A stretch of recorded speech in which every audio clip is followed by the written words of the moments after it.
بخاری شریف کی حدیث ہے، حضرت عمر بن خطاب بیان کرتے ہیں کہ ایک دن ہم صحابہ رسول اللہ صلی اللہ علیہ وسلم کی مجلس مبارک میں بیٹھے ہوئے تھے کہ اچانک ایک آدمی ہمارے درمیان آیا جس کا لباس نہایت صاف ستھرے اور سفید کپڑوں پر مشتمل تھا اور جس کے بال نہایت سیاہ چمکدار تھے۔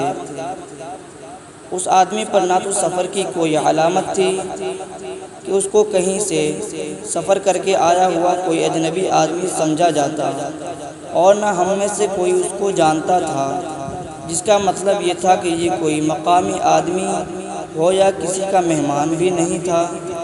بہرحال وہ آدمی رسول اللہ صلی اللہ علیہ وسلم کے اتنے قریب آ کر بیٹھا کہ آپ صلی اللہ علیہ وسلم کے گھٹنوں سے اپنے گھٹنے ملا لیے، اور پھر اس نے اپنے دونوں ہاتھ اپنے دونوں رانوں پر رکھ لیے، جیسے ایک سعادت مند شاگرد اپنے جلیل القدر استاد کے سامنے باادب بیٹھتا ہے اور استاد کی باتیں سننے کے لیے ہمتاً متوجہ ہوتا ہے۔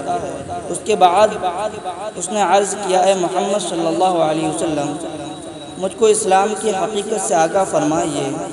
رسول اللہ صلی اللہ علیہ وسلم نے فرمایا، اسلام یہ ہے کہ تم اس حقیقت کا اعتراف کرو اور گواہی دو کہ اللہ کے سوا کوئی معبود نہیں اور محمد اللہ کے رسول ہے، اور پھر تم پابندی سے نماز پڑھو، اگر صاحب نصاب ہو تو زکوٰۃ ادا کرو، اور رمضان کے روزے رکھو، اور زاد راہ میسر ہو تو بیت اللہ کا حج کرو۔ اس آدمی نے یہ سن کر کہا، آپ نے سچ فرمایا۔ حضرت عمر فرماتے ہیں کہ اس تضاد پر ہمیں تعجب ہوا کہ یہ آدمی ایک لا علم آدمی کی طرح پہلے تو آپ صلی اللہ علیہ وسلم سے دریافت کرتا ہے اور پھر آپ کے جواب کی تصدیق بھی کرتا ہے، جیسے اس کو ان باتوں کا پہلے سے علم ہو۔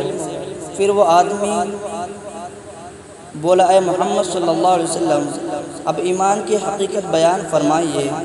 آپ نے فرمایا، ایمان یہ ہے کہ تم اللہ کو اور اس کے فرشتوں کو اور اس کی کتابوں کو اور اس کے رسولوں کو اور قیامت کے دن کو دل سے مانو، اور اس بات پر یقین رکھو کہ برا بھلا جو کچھ پیش آتا ہے وہ نوشتہ تقدیر کے مطابق ہے۔ اس آدمی نے یہ سن کر کہا، آپ صلی اللہ علیہ وسلم نے سچ فرمایا۔ پھر بولا، اچھا اب مجھے یہ بتائیے کہ احسان کیا ہے؟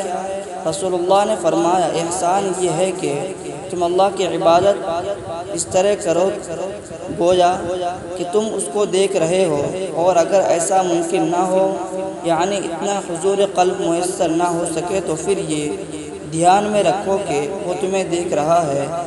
پھر اس آدمی نے عرض کیا، قیامت کے بارے میں مجھے بتائیے کہ کب آئے گی؟ آپ نے فرمایا، اس بارے میں جو جواب دینے والا سوال کرنے والے سے زیادہ نہیں جانتا، یعنی قیامت کے متعلق کہ کب آئے گی۔ میرا علم تم سے زیادہ نہیں، جتنا تم جانتے ہو اتنا ہی مجھ کو معلوم ہے۔ اس کے بعد اس آدمی نے کہا، اچھا اس قیامت کی کچھ نشانیاں ہی مجھے بتا دیجیے۔ آپ نے فرمایا، لونڈی اپنے آقا کو مالک کو جنے گی، اور برہنہ جس مفلس و فقیر اور بکریاں چرانے والوں کو تم عالی شان مکانات و عمارت میں فخر و غرور کی زندگی بسر کرتے دیکھو گے۔ حضرت عمر فرماتے ہیں کہ اس کے بعد وہ آدمی چلا گیا، اور میں نے اس کے بارے میں آپ سے فوراً دریافت نہیں کیا، بلکہ کچھ دیر توقف کیا۔ پھر آپ نے خود ہی مجھ سے پوچھا، عمر جانتے ہو سوالات کرنے والا آدمی کون تھا؟ میں نے عرض کیا، اللہ اور اس کے رسول ہی بہتر جانتے ہیں۔ آپ نے فرمایا، یہ جبرائیل تھے جو اس طریقے سے تم لوگوں کو تمہارا دین سکھانے آئے تھے۔ صحیح مسلم۔ اس روایت کو حضرت ابو ہریرہ نے چند الفاظ کے اختلاف و فرق کے ساتھ بیان کیا ہے۔ ان کی روایت کے آخری الفاظ یوں ہے، رسول اللہ نے قیامت کی نشانیوں کے بارے میں جواب دیتے ہوئے فرمایا کہ جب تم برہنہ جسم اور بہرے گونگے لوگوں کو زمین پر حکمرانی کرتے دیکھو تو سمجھ لینا کہ قیامت قریب ہے، اور قیامت تو ان 5 چیزوں میں سے ایک ہے جن کا علم اللہ تعالیٰ کے سوا کوئی نہیں رکھتا۔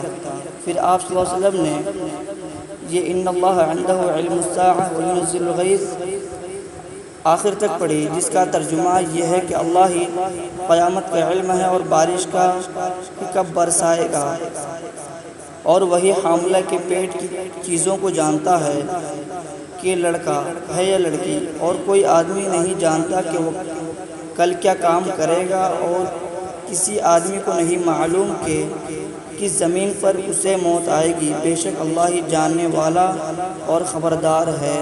صحیح البخاری و مسلم۔